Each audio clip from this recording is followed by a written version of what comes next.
Tila bahagi na nga ng pagsalubong sa bagong taon ang paggamit ng iba't ibang uri ng paputok. Pero kung hindi maayos ang pagbebenta, pag-iimbak hanggang sa paggamit ng mga ito, maaari itong magdulot ng disgrasya. Kaya naman tuloy-tuloy ang panawagan ng Bureau of Fire Protection na magdoble ingat sa pagpapaputok. Pero para sa ilan, mas mainam na raw na wag na lang gumamit nito. Makibalita tayo kay Sayon Palakay.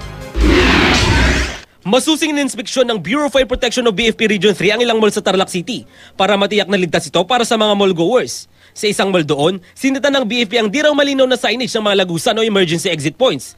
Inusisa rin ng BFP ang mga fire extinguisher, fire alarms at emergency lights na dapat na nakasaksak. So far, minor lang yan. Madaling namang within 24 hours, kaya nilang gawin yan.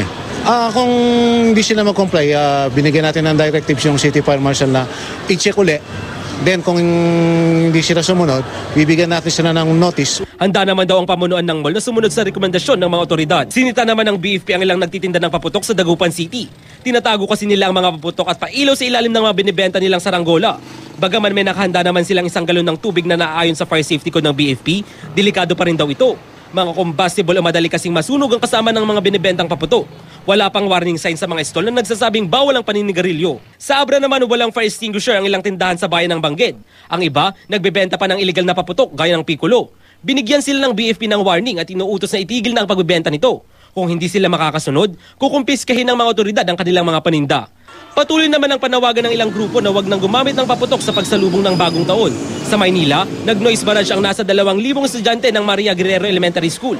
Gumamit sila ng pampaingay na gawa sa recycled materials gaya ng shakers, na gawa sa boteng may lamang buto, barya at bato. Ganito rin ang paulit-ulit na panawagan ng Eco Waste Coalition. Bukod raw sa injuries na maaaring idulot ng mga paputok, toxic pa ang mga paputok at malaki at masama ang epekto nito sa klima. Sayon Palakay, nagbabalita, Pilipinas.